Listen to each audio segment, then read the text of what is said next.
Welcome to this explainer. In the final reckoning of your mind and your goals, the difference between success and failure, well, it's as visceral as being the lion or being the dinner. Let's get right into it.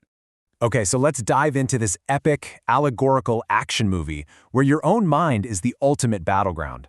We're going to look at some really intense historical and biblical metaphors, specifically pulling from the Book of Revelation, and we'll connect them directly to the modern psychological warfare happening inside your brain, literally every single day. Here's our roadmap for this explainer.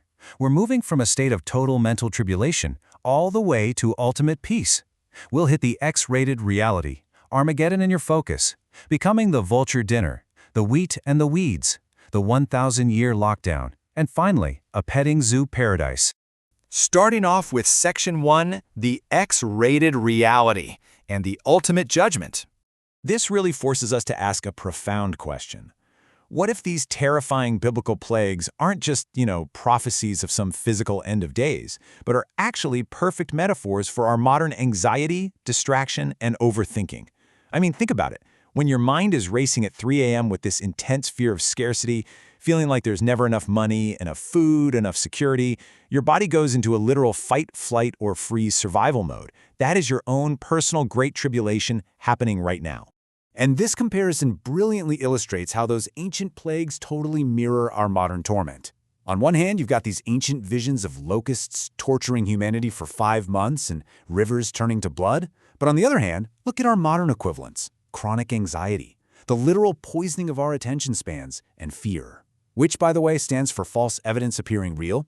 It's this false evidence that keeps us completely paralyzed in a state of constant dread, basically suffering through plagues of our own making.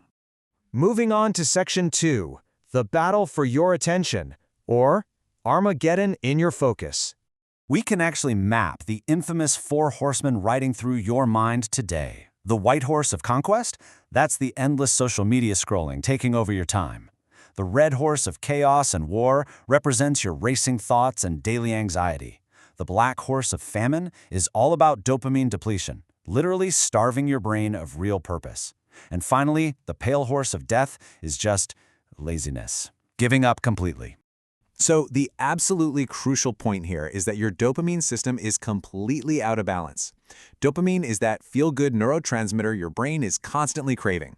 But when you feed it a feast of perfectly engineered short-form videos, every single swipe gives you a hit of pure, concentrated novelty with zero effort. This is exactly why you can scroll for 3 hours, but you can't focus on a single textbook or project for 15 minutes. Your baseline is totally hijacked. Which brings us to Section 3. The Vulture dinner. The consequences of following the wrong leaders. Listen, if you don't take back control from this hijacking, you face a pretty severe consequence: becoming vulture food. So how does someone become vulture food? Usually by following the wrong leaders, like the beast of our modern attention economy. Chasing instant gratification, believing your own lazy excuses. Life eventually chows down on those who let fear and comfort keep them stuck. Think of an oak tree seed. If you plant it in a tiny 2-foot pot, it's never going to become the massive oak it was destined to be, right? It falls prey to its restricted environment. You become vulture food when you stay planted in that tiny 2-foot pot of comfort. You also become vulture food when you expect every single attempt to yield instant success. Imagine a giant gumball machine. It's filled with 90% red gumballs, which represent rejection and noise, and only 10% blue gumballs, which are your real opportunities. If you fear rejection and just give up after cranking out 3 red gumballs, well, you lose. Rejection isn't failure. Actually, scratch that. It's literally just the process of sorting through the red gumballs to find those rare, valuable blue ones. All right, Section 4, the wheat and the weeds.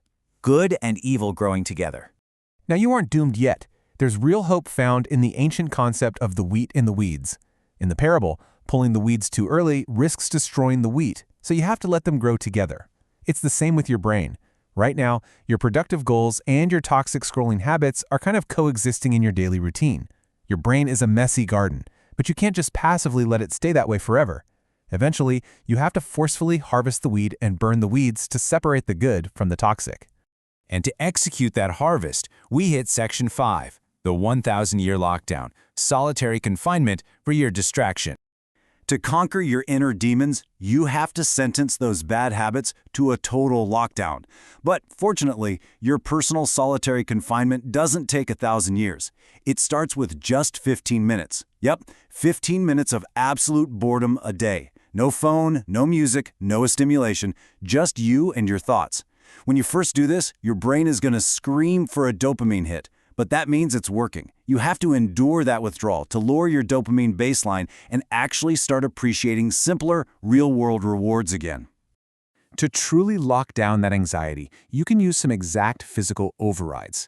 First is that dopamine detox we just talked about. Second, when you're overthinking, try locking your eyes onto a single spot and keeping them perfectly still. Your brain actually needs eye movement to recall stressful memories, so stopping your eyes breaks those anxious EMDR thought loops. And third, use the physiological sigh. That's a double inhale followed by a long exhale. It rapidly dumps carbon dioxide from your bloodstream and instantly relaxes your nervous system. Which leads us perfectly into Section 6, the petting zoo paradise. Visualizing a future with no more mourning, crying, or pain. Reaching this paradise is actually a physiological journey you can take right now. It means shifting from that frantic, sympathetic fight-or-flight state all the way down into a restorative parasympathetic calm. And you do this through intentional grounding, deliberately engaging your 5 senses to prove to your brain that in this present moment, you are actually totally safe. The contrast here is just stark.